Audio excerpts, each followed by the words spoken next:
Hello everybody, welcome to the Musafir. I'm Arshad. And I'm Shivani, and today we are going to talk about the upcoming recession. Yes, you heard it right. Recession, the word that scares us all. Recession in 2023 in some shape and form is imminent.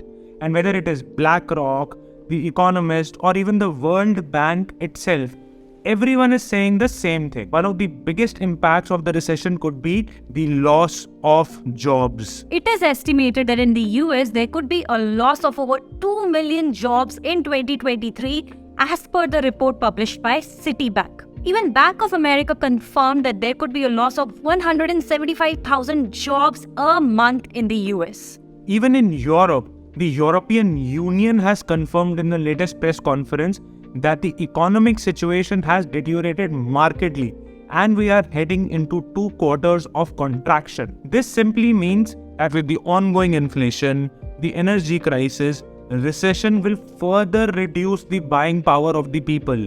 I'll give you our own example. We do our weekly grocery shopping from the Sunday farmers market and we typically pay around 20 euros a week for that. For the past 3.5 months, our weekly expense has gone up to 34 euros a week.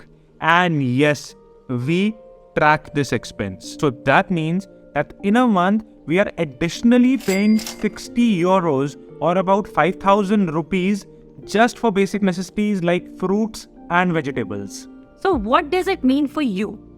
Or an expat who's already working abroad, or for someone who's looking out for jobs in Europe or the US? This means that you have to save your money in a way that you have never done before. Yes, and in this video, we will talk about important money saving tips in the face of the upcoming recession. These tips have been researched thoroughly and are also advised by leading investment firms. Do not miss tip number 5, as it is probably the most important one and something that people often miss. So before we begin, please do subscribe to our channel and support us.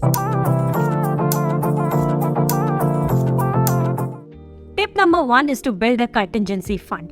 You should have at least 3 to 4 months of your current salary or current income saved up as an emergency fund. And this should be in your bank account in a country where you are operating.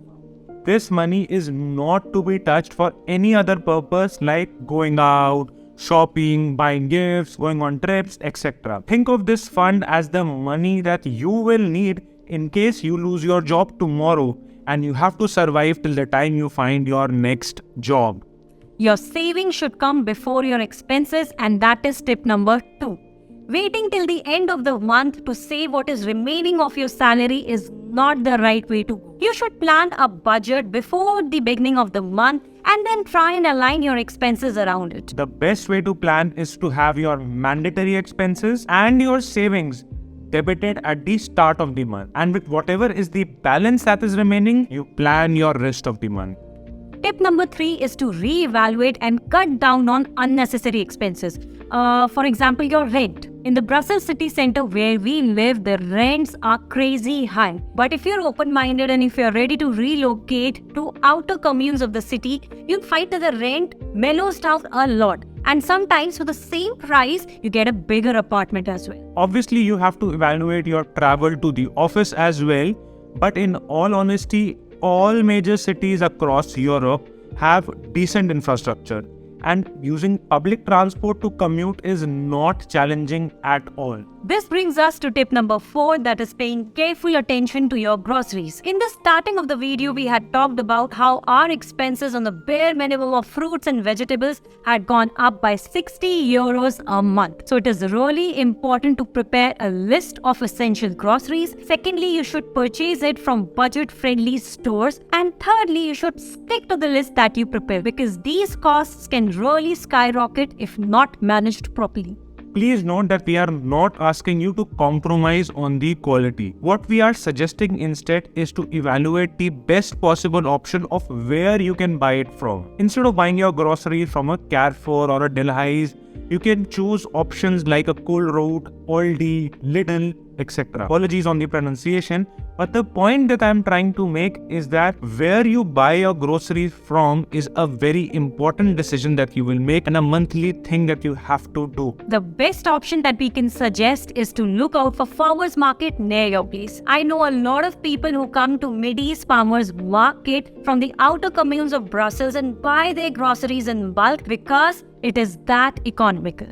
Our fifth and final tip, which is probably the most important tip, is to provide value at work. Now, this may seem an obvious thing, but I've actually had people message me on LinkedIn and on WhatsApp asking for job referrals after 2 months of landing here in Belgium. Their justification is that their job is not exciting enough. My suggestion is to not do that. Stick with your employer at least till the mid of next year, riding out the wave of recession, and in fact take out more responsibilities at work. Obviously, if your project is ending and you have to look for a new job, then you don't have a choice. But in case there is no such scenario, stick with your company because that organization has sponsored your visa and have called you to a foreign land, so they will value you more. Companies usually get nervous around recession and inflation. Therefore, it becomes important for you to become indispensable at work. Companies will always try and reduce their costs. They will look at their headcount and evaluate ways to do what